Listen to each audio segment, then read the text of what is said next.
ادامه برنامه‌های رادیوی فرهنگ به افتخار 675 سالگی زادروز شاعری شهیر تاجیک خواجه کمال خوجندی. شنونده های عزیز، حالا از سلسله خوانش بدیعی گفتار 11 را از روی رمن اعظم صدقی پیراهه قسمت در قرائت عبدالقادر منیازف بشنوید. شیخ بعدی 2 کوتل را پسی سر نمودن به خواجه روی آورد. اگر راه را دیگر کرده از قوم یغماگر دورتر رویم چی می شود؟ در بیابان با غارتگران یک بار دوچار آمدنمان کفایه نیست مگر؟ من هم در چنین اندیشه بودم.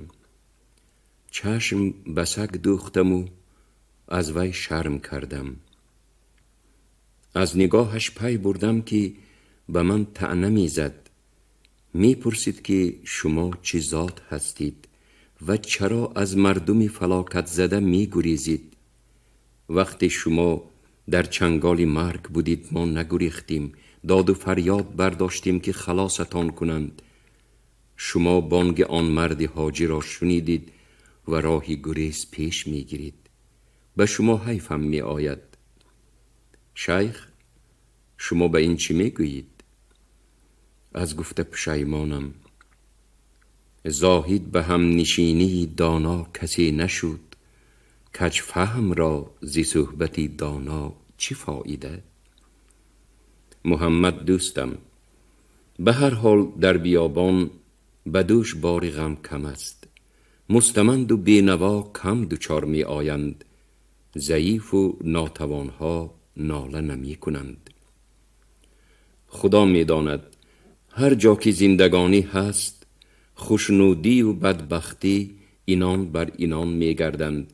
کی می گفت که ما در صحرای بی آدم دچار بدبختی می شویم و از دوستان همسفر جدا می گردیم؟ حتی آسمان هم آرام نیست. هر شب ستاره می پرد. محیط روشنایی را ترک کرده به ظلمات غیب می زند. به گمانم این هم از نشانه های ناآرام بودن فلک است. از دور به مثل ستون گردباد دودی سیاه برخاسته به فضا پیچید. مسافران به همان سو روانه شدند. از 2 تپه گذشتند و به منظره پردهشت دوچار آمدند. مردمی صحرانشین گلخن افروخته چیز و چاره می سوختند. خواجه و شیخ با شتاب رفته دیدند که در پس 2 پرده در یکی زنان و دختران، در دیگری مردان و پسران تنی لوچ بدنشان را باریگی تفسان می شویند. مردی پهلوان جثه‌ای بلند قامت تازیانه در دست در سری تپچه ایستاده با دقت به مردم می نگریست که کی همگان برهنه می شوند. السلام علیکم، گفت محمد. مرد چشمدار نبود که کسی اینجا می آید. به عقب گشت، با روی ترش قهرآلود به سلام علیک گرفت. خواجه دید که 2 نفر سر و لباس بسیاری را برداشته به سری گلخن می برند. با حیرت به شاگرد چشم دوخت و خواست بپرسد که تو به این چی می گویی؟ استید، صبر کنید. محمد دویده فرامده پیش راه آنها را گرفت. تو کیستی که به کار ما خلل می رسانی؟ دوغ زد. یکی لباسها را به زمین گذاشته و به شیخ در افتادنی شد. من نماینده حاکم کشورم، بانگ زد محمد. همروی خوجندی ها سگ پیشان قشقه از نزد محمد دور نمی رفت و مردی بداندیش را عکاس زده آگاه می کرد که اگر به صاحبش حمله آرد با وی سر و کار خواهد داشت. سردار هراسان به پایان فرامد. مردی را که می خواست به شیخ در افتد از دستش داشته به سوی برد و گفت تو دیوانه شده ای؟ دفعه گذشته را فراموش کردی؟ اول نماینده حاکمان می آیند و از پسش نوکرانش. زود لباسها را به صاحبانش دهید. با نماینده ها با احترام گپ زنید. مرد دویم نیز سر و لباسها را به زمین گذاشت. ما فرمان سردار را اجرا می کنیم گفته عذرخواهی نمود. خواجه و شیخ دیدند که اینجا بیدادگری کرده مردمی بی پشت و پناه را عذاب دادنی اند. آنها به شور آمده سبب پرسیدند. سردار خواست بفهماند که این قوم گرفتار وبا شده است. پس شما چیکار کردنی؟ پرسید خواجه. چیز و چاره سر و لباسشان را سوختنیم. این مردمی برهنه باید چیکار کنند؟ سؤال داد محمد. ما آنها را به قبیله دیگر میبریم، به اولها تقسیم میکنیم که بپوشانند و بخورانند. بعد فرمان بردار شده در زیر دست آنها مهنت کنند، یعنی به غلامی میبرید و با همین قبیله برهم میخورد. شرح داد کمال. گفتید که آنها وبا زده اند. این را کی مقرر کرد؟ پرسید شیخ. طبیبان قوم ما. طبیبان شما چرا به اعتبار گرفته اند؟ به سوی شال پرده‌ای که مردها در پس آن پنهان شده بودند اشاره نموده فریاد زد خواجه.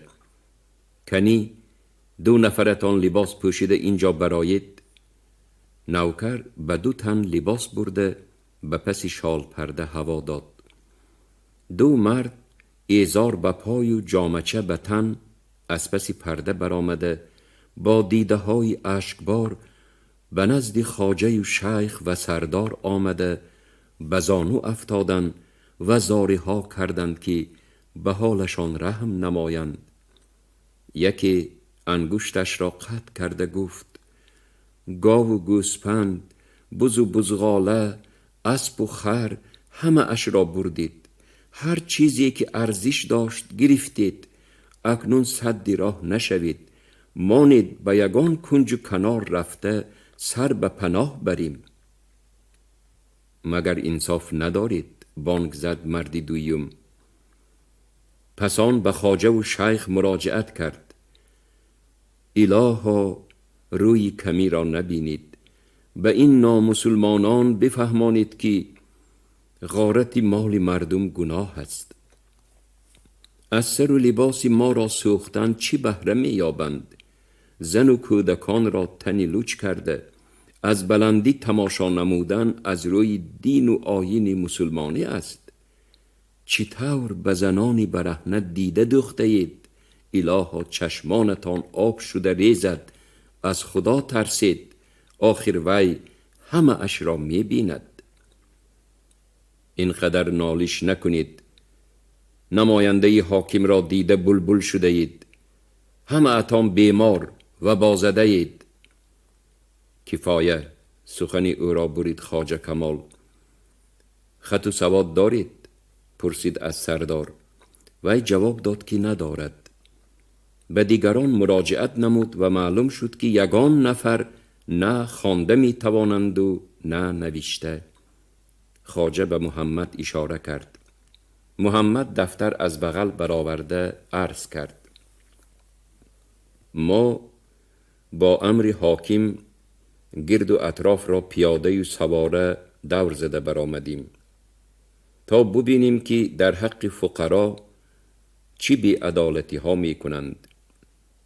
آنچه دیدیم از عقل بیرون است. ما این همه را به حاکم به حکومت می رسانیم و این سردار را گرفته می بریم. سر و لباستان را بپوشید. با اشاره سردار مردها سر و لباسها را به قفای پرده ها پرتافتند. گوش کنید، شاید طبیبان ما خطا کرده باشند. من به ایشان باور کردم. خود را گمراه نشان ندهید. با اضطراب به سردار سیاست نمود خواجه. من میفهمم. گناهی من هم هست، اقرار کرد سردار. من امر می دهم مال و چیزی آنها را بر می گردانند. التماس مرا به درگاه حاکم نبرید. وی خانمانی مرا می سوزد. یک بار به غضبش گرفتار شده بودم.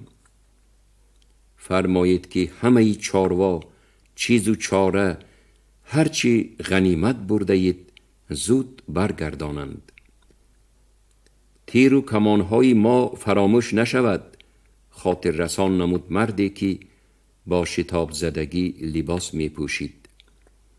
نوکران آهنگ رفتن کردند. نه، یک نفر می رود، دیگری اینجا بماند، امر نمود محمد. خواجه با سردار ماند. شیخ به نزد مردان لباس پوشیده رفت و فرمود که همه با داس و کلند و تیشه با تبر و کلتک مسلح شوند. غم نخورید، گفت پیرمردی خمیده قامت. آنها فریب دادند، مهمان شده خون ریختند و بازده اعلان کرده 2 سردار ما را به آتش پرتافتند.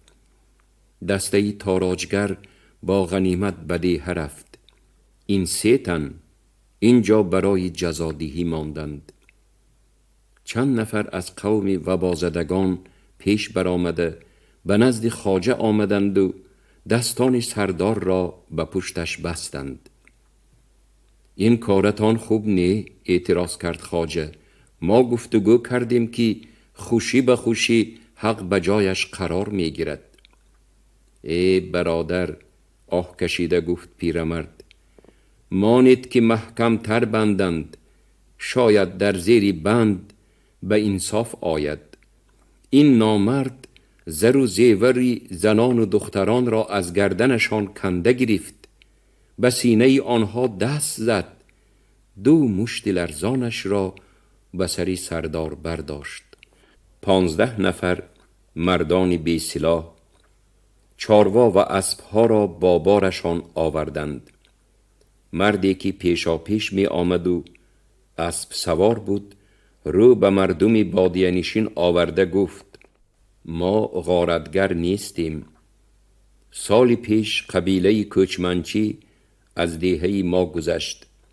شبی دیگر شبیخون زده مال و چیزمان را به یغما برده بود. با اندیشه آن که این حادثه دیگر تکرار نشود، شما ما را غارت کردید. بانگ زد پیر قامت خمیده. سرداران ما را چرا بسته به آتش هوا دادید؟ من در پیش آدمی حاکم می گویم که شما راهزن هستید. دین و شریعت را زیر پا کردید. خدا برای این جزایتان را می دهد. زنان کلتک به دست برآمده در پهلوی مردان به صف ایستادند. پدر به پیرمرد رو آورد خواجه کمال: شما چی می فرمایید؟ ما مردمی بیابان گردیم. رزق و روزی ما از چارواداری کم و بیش خرید و فروش هم می کنیم. وحشانیت این قبیله ما را بداد آورد. ما با شما می رویم. این مرد را به حاکم می سپاریم. بگذار به حق او از روی گناهش حکم برآرد. شما را تنها با چنین اندیشه گسیل کردنیم که پیگیرتان نشوند. اسلحه ما را آوردید؟ پرسید از اسب سوار. آوردیم، انا در بین بار و بنه. بروید شمرده گیرید، بفرمود به مردان. مردان کمان و تیر و تیرانداز، گرز و شمشیر و نیزه ها را به مردم تقسیم کردند که در بینشان زنان هم بودند. پس از فرصت دسته مسلحی پر اقتدار برپا شد. در شما زنان نیز سلاح به دست می گیرند؟ پرسید محمد. زندگی مجبور می کند که کودک هم مسلح شود، پاسخ داد پیرمرد. آی بچیم، فریاد کرد به پسرکی. کودکی 8-10 ساله دوان آمد. بگیر. و دستش کمان و تیر داد. کو ببینیم تو چه صید می کنی؟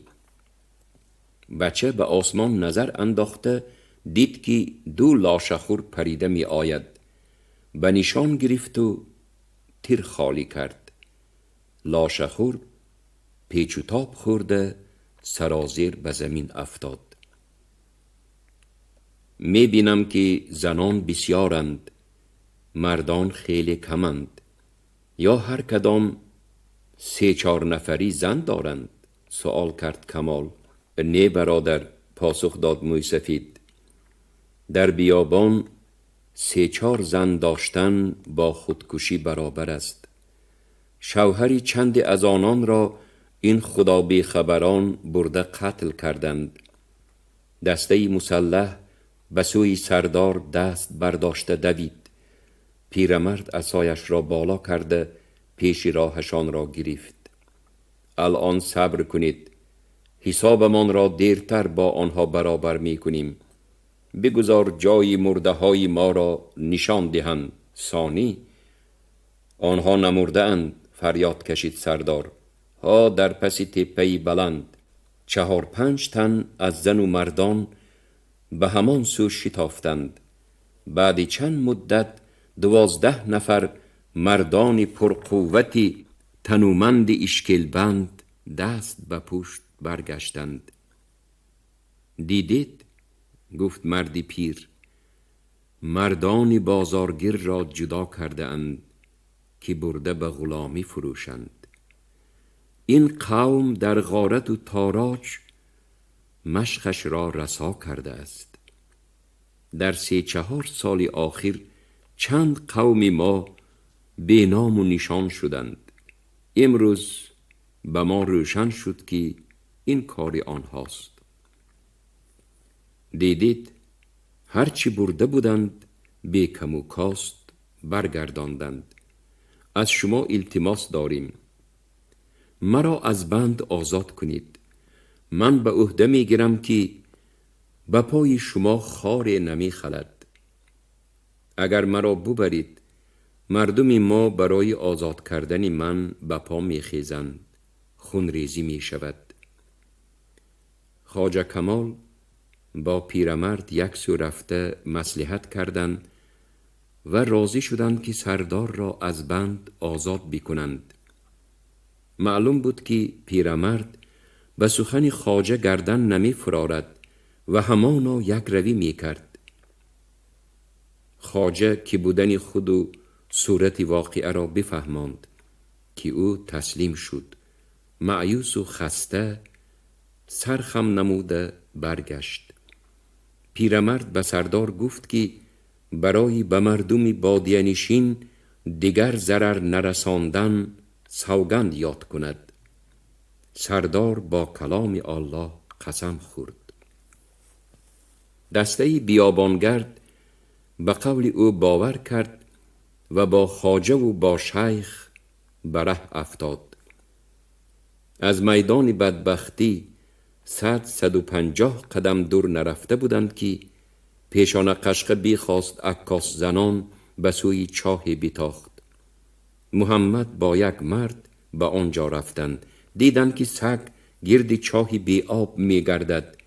از زیر چاه آوازی پستی 2 سگی دیگر می برآمد. نابکاران، گفت مرد، سگها را نیز محو کردنی بودند. هر دو میانبندشان را کشادند، به هم بستند. محمد ریسمان را به دست گرفت. مرد نوگ آن را داشته به چاه فرآمد. سگان را یک یک به بالا کشیده برآوردند. هر 3 در بر نجات دهندگان خود قد جهیده آمده به صف وارد شدند و به راه مسافرت در آمدند. خچر عرابه دوچرخه با مسافران قریبی های نماز عصر به شهر تبریز در آمد. عرابکش پرسید که شما را کجا برم؟ مسافران گفتند که سرپناهی ندارم، خوب میشد به یگان مهمان سرای خوشمنزل ببرد. به چشم، عمک من سرایبان است، چند حجره آراسته دارد. در پهلویش دکان طباخان و نانوای خانه هست. شما را خوش می آید، منزلی براحت است. ما را آنجا ببر، فرمود محمد. دوستم، تا یک مدت که بدن خود را خوب می شد پوشیده می داشتیم. تا کنون به شما نگفته بودم که من مریضم. امشب در حجره سرای خواب کنیم.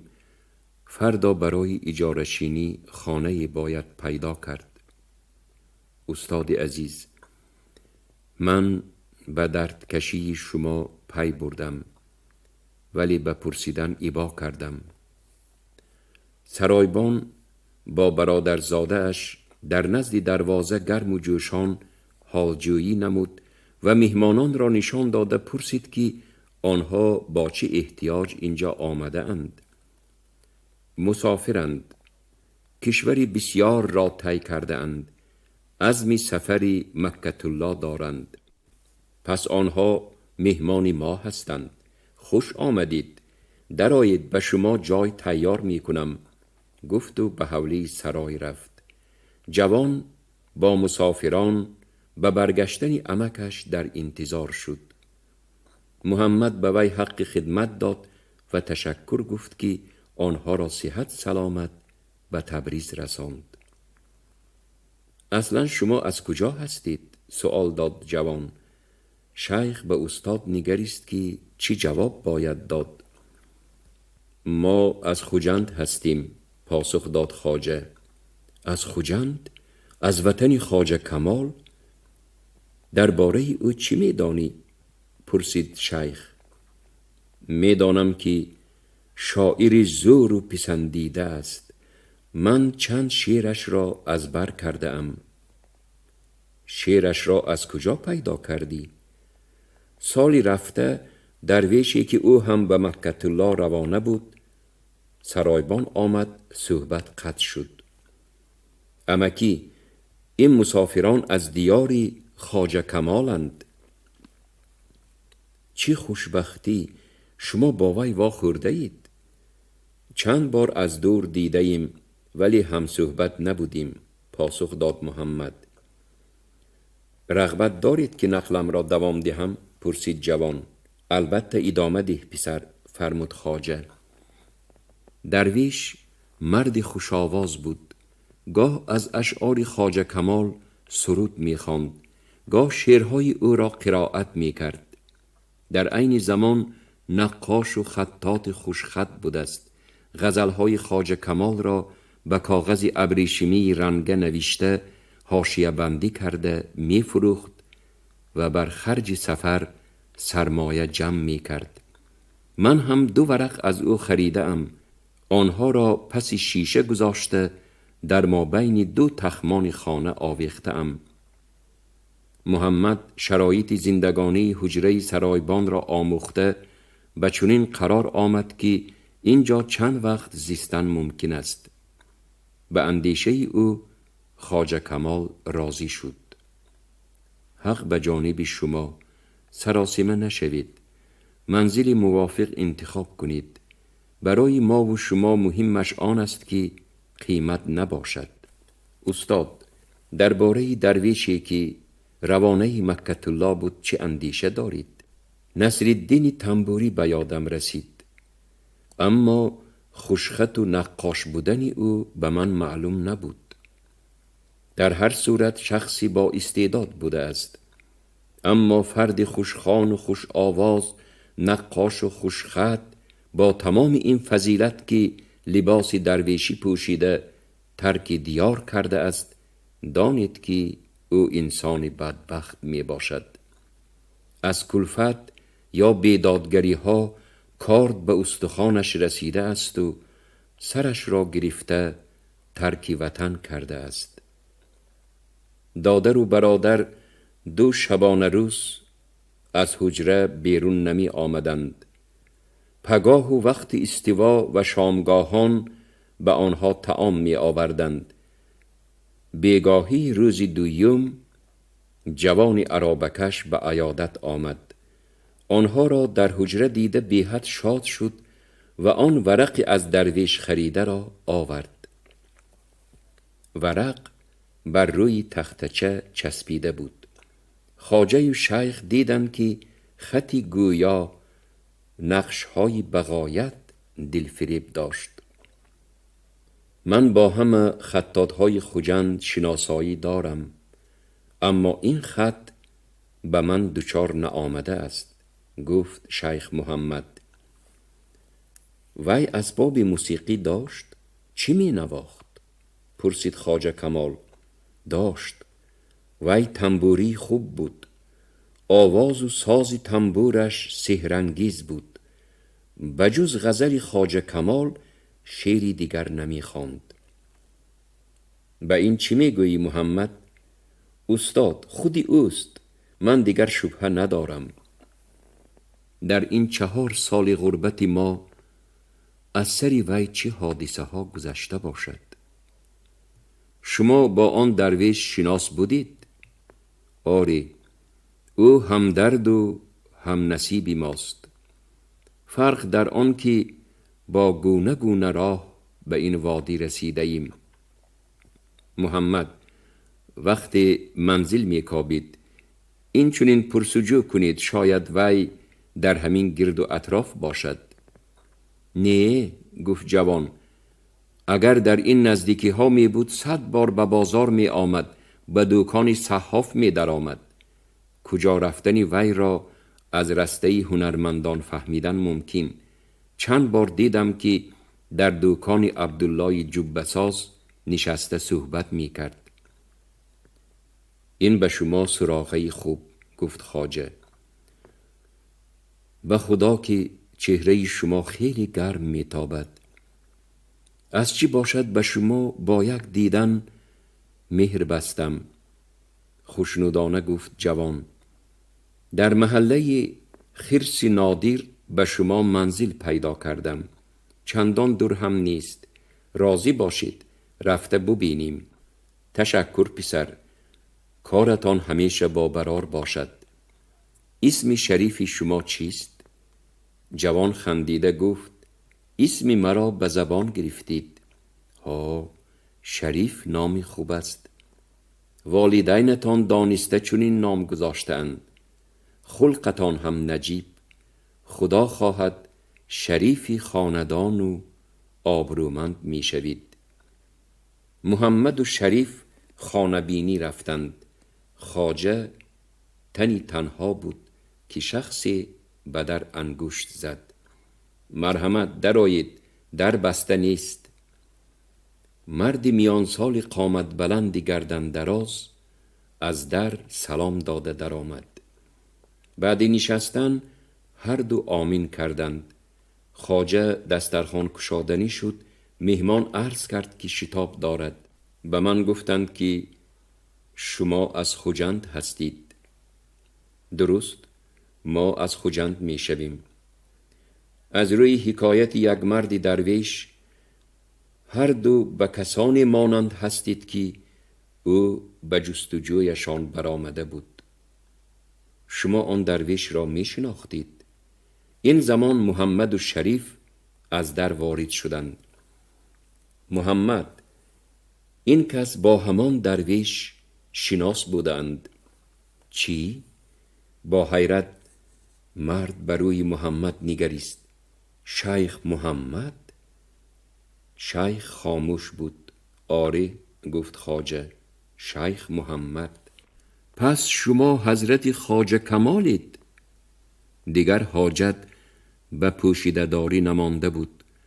شاعر سر جنبانده سخن او را تصدیق کرد. خواجه، خوش آمدید. قدمتان بالای دیده تاج سر. شریف خودداری کرده نتوانسته اشک چشمش را پاک کرد. این گریه بهری چیست؟ پرسید شاعر. او بیهوده اشک نمی ریزد. به خجند خبری ناخوش رسیده است که شما گویا در بیابان هلاک شده اید. خواجه، هرچی زودتر با کاروان نامه فرستید تا باعث خاطر جمعی پدر و مادر یار و برادر شود.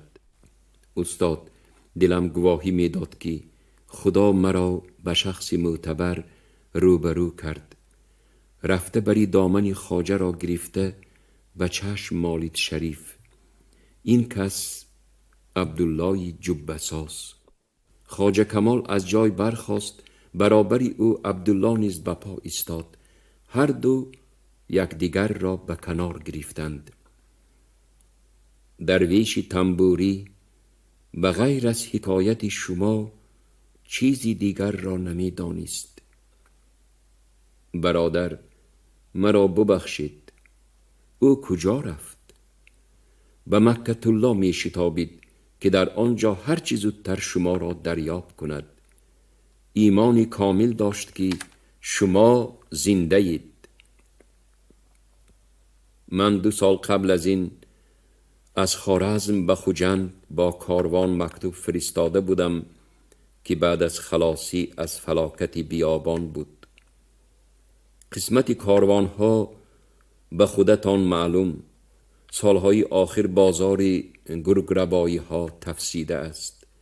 نامه و دفتری شما به خوجند شاید نرسیده باشد. لااقل خبری زنده بودنم به والدین می رسید، باعث تسلای دل آزرده آنها می شد. چه کنم که دادم به آنجا نمی رسد؟ آخر من به قبله قلب والدین سجده نآورده به راه مقصد عالی برآمده بودم. پشیمانی ها سودی ندارد. خواجه کمال و شیخ محمد روزی دیگر به حولی کوچیدند که از کاروانسرای یک محله دورتر در شرق و شمال تبریز افتاده بود. برای آنها از حولی بیرون یک حجره جدا کرده بودند. صاحب حولی تاجری بود که در بازار شهر 4 دکان آراسته داشت. حولی به نام حولی بیرون بود و اصلاً صحنش وسیع سیر درخت در 2 طرف خانه های قطار داشت. پیش ایوان های خانه های هر 2 طرف پرنقش و نگار، روی حولی خشت فرش بود. خواجه کمال این همه را دیده زادگاهش را از لوح خاطر باز آورد و منزلگاه سید فرخ از پیش نظرش گذشت که سراسر رفت روب شده و آب زده بود. در لب آبریز ایوان آفتابه جمک درازی میسین سرخ، در تاکچه دستشوی برنجی، در سری میخی ستون سچاق تازه آویزان بود. در ایوان طرف چپ حولی قالین گسترده، از بالایش پوستک های رنگارنگ پرتافته بودند. در وسط ایوان چارپایه کنگرکاری از چوبی درخت چارمغز می ایستاد. از دری حولی درون مرد ریشش ماش و برنج میان قد کلچروی برآمد که در تن خلعت سیمابی شنم داشت. در سرش کلاه پوستی بره جنگله بود. وی سری سینه فراخش را نمایش داده با وقار و تمکین قدم نهاده پذیره آمد. هر 2 طرف سلام علیک کردند. صاحب خانه در پهلوی مسافران عبدالله جبساز را دیده کمی حیران شد که چنین مردی صاحب منزل به حولی او عاریت نشین آورده است. عبدالله از اندیشه تاجر پی برد و گفت: من بیگاه خبر یافتم که اینها جای اقامت انتخاب کرده اند و بیعانه داده اند. با اندیشه آن که از قدم اول مهمانان وعده خلاف نشوند راضی شدم مدت اجاره نشینند. بنده می دانستم که در حولی شما جای پیدا کرده اند. باکی نه، ما به ایشان به مدت 2 ماه بیع اقامت کردیم. مرا ببخشید، اگر راضی باشید بیع اقامت را اندکی تغییر دهم، مهلتش را به 2 هفته آوریم. خواجه بیگاه به من عرض کردند که منزلی خرد خریدنی اند. 100 افسوس که خواجه منزلی خرد می خواهند، وگرنه می توانستم یکی از حولی های خود را بفروشم. حولی های دیگر نیز به مانند اینجاست. پرسید شاعر: نه خواجه، آنها از این کمی بهتر با افتخار پاسخ داد: ما که ترک منزلی با حشمت کرده ایم، به چنین منزل ها خو گرفتن برایمان امر محال است. بفرمایید از بالا گذرید. به ایوان تکلیف نمود میزبان. پیش خدمت ها از حوله درون با لعلی و شربت برآمدند. در یک آن روی دسترخوان پر از انواع خوردنی شد. مسافران عبدالله جبه‌ساز به طعام گرم برآوردن میزبان فرصت ندادند. قدری نشستند و آمین گفته برخیستند و به حجره خواجه و شیخ رفتند. عبدالله به شاعر بفهماند که صاحب حوله شخصی با وقار خودپسند است. خودنمایی را دوست می دارد و همیشه کوشش می کند در هر بابت یک زینه از دیگران بلند باشد. من این را زود پی بردم، گفت کمال. اگر امکان باشد مهلت اجاره را حد الامکان کوتاه کنیم بهتر می شد. خواجه این به عهده من. اگر رخصت دهید ما با شیخ برویم. من چند جای را زیر چشم کرده ام. یکی را خوش کرده بعد نزد شما می آییم. کاری خوب می کنید. از این انتخابتان. گفت به شیخ و شریف من قانع نیستم. انتخاب کنید. خودم رفته می بینم. التماس باز عرض می کنم که به من کلبه فقیرانه خوش است. براستی از این منزل حجره سرای به من معقول تر بود. اگر ناتاب نمی شدم ما سفر را ادامه داده از پی نصرالدین تنبوری می رفتیم. خواجه حاجت به شتاب نیست. تبریز مکانی خوش است. چندی بایستید طبابت کنید. سفری مکة الله گریخته نمی رود. تسکین داد عبدالله. با یک دیدن من به شما مهر بستم. اولا شما هم نام پدری من هستید. ثانیاً طرز سخنرانی اتان نیز به آن کس خیلی مانند. در سن و سال از شما خیلی کلانند. من خرسندم که این سخنان را از زبان خواجه کمال بزرگ می شنوم. 2 هفته وعدگی گذشت. مسافران تا حال منزلی طبع دل پیدا نکرده بودند. از این بابت از همه زیاد شریف غم می خورد. وی در راه نامرادی هنگامی بازگشت از محمد پرسید که چرا خواجه در حجره تاجر استقامت کردن نمی خواهند. از راستی من هم نمی خواهم، پاسخ داد محمد. شبی نیست که در حوله بیرون بزم و طرب نباشد. خواجه شبها خواب ندارند. درد دیرینه سر باز اوج گرفته است. شبها به سر پیازداغ و روغن دنبه بسته خواب می روند و کمی آرام می گیرند. از روزی که به اینجا وارد شدیم یگان بیت نگفتند. حتی در بیابان غزلی انشا کرده بودند. در مسافرت در سری راه خرابه های بسیار دیده جهان را بی منزل ویرانه تصور کرده نمی توانند.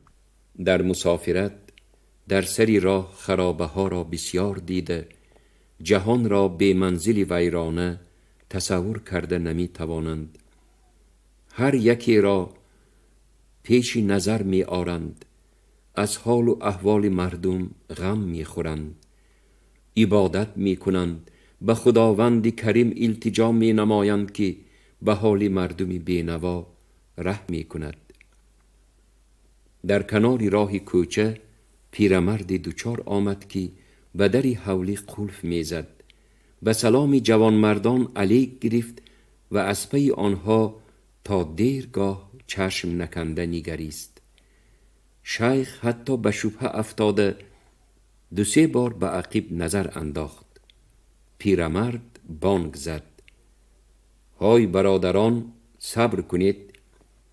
تیز تیز قدم پرتافته به نزدشان آمد. با چی نیازی به محله ما آمدید؟ باری 3م است که شما را در اینجا می بینم. شریف سراسیمه جواب داد که منزلی فقیرانه می جویند.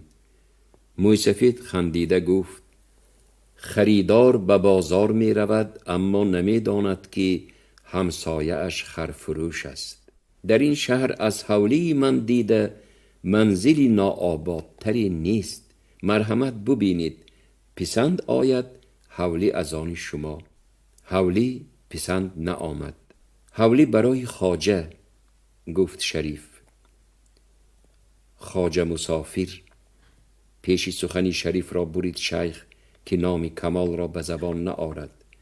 خودی خواجه ببیند شاید به او معقول شود، او را تیزتر بیارند. من به مدتی دور و دراز از این جای رفتنی و دانید که من پولی زیاد طلب نمی کنم. شیخ و شریف از دری حجره سلام داده در آمدند که در پهلوی خواجه عبدالله جبه ساز می نشست. شعر یا روباه؟ پرسید عبدالله. نه شعری بطون و نه روباهی تمام، پاسخ داد شیخ. ما به چی جنس منصوبیم خواجه مقرر می کنند. کمال زود فهمید که آنها جای پیدا کرده اند ولی معقول نشده است. رفتیم، گفته از جایش برخیست. شاعر اندیشه نمود که این هر دو تابکی منزل جسته کوچه به کوچه سرسان شده می گردند. پیرمرد برابر دیدن عبدالله دست و پا گم کرده پیوسته خوش آمدید، خوش آمدید می گفت و بس. خواجه حجره را از نظر می گذراند. صاحب حولی با عبدالله در یک کنار ایستاده گفتگو می کردند. عبدالله این چی گپ؟ اگر به شما یا آشناهای شما منزل لازم باشد من خانه جای خوب یافته می دهم. نه، اینجا اسراری هست که دیرتر آشکار می گردد و اول شما از آن واقف می شوید. حولی به من خیلی خوش آمد. من راضیم که مرا ببخشید خواجه. پیش سخنی کمال را گرفت صاحب حولی. من با گلکار و چوبکار گفتگوزار کرده ام. آنها فردا باید که به شکست و ریخت آیند. وعده دادند که کار را در 3 روز انجام می دهند. اگر بیملال باشد شما بعدی 4 روز بیایید، مرحمت در اینجا زندگانی کنید. عبدالله بی‌حد شاد شد. قبول، گفت خواجه.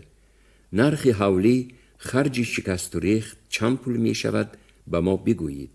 از بنده نرنجید خواجه، از طریق عبدالله به شما می رسانم. خوب شده است. عذر می خواهم که به مهمانداری امکان ندارم. اسباب روزگار را 2 سال قبل از این برده ام. چرا این طور شد دوست شما عبدالله با خبر است. تا روزی پنجشنبه صحبت باقی. عبدالله تا نیمه راه مسافران را گسیل کرد و با شریف برگشت. پیرمرد در تکی در به آنها انتظار بود.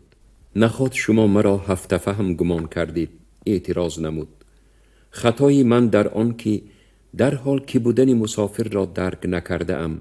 از روی حکایت درویش تنبوری این شخص خواجه کمال خوجندی، شما خواستید این سر را از من تا مدتی پوشیده دارید. عبدالله شریف ذوق کرده خندیدند. من فراموش کرده ام که درویش با شما نیز واخورده بود. از این سر دیرتر خبر یافتم.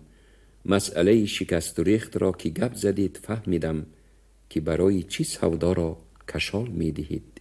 خودتان از روی انصاف گویید که مردم به زیارت خواجه بیایند در شأن ما و شما چی ها می گویند. خودی همین روز گلکار و دریدگر آورده شکست و ریخت را فردا به آخر می رسانم. شریف به عرابه‌ات سوار شو. به حولی ما رفته هرچی در زمین کن و حولی بیرون هست بار کرده اینجا بیار. زوجه‌تان برآمده به شوهری من باز زنی نو دادید گفته به شریف درفتند. اهل محله را به پای خیزانند چی می شود؟ بهتر که هر دویتان روید. استاها را خودم می بیارم. شما گفتار 11 را از روی رمن اعظم صدقی پیرهه قسمت در قرائت عبدالقادر منی یوسف شنیدید. انجام گفتار ادبی از سلسله خوانش بدیعی.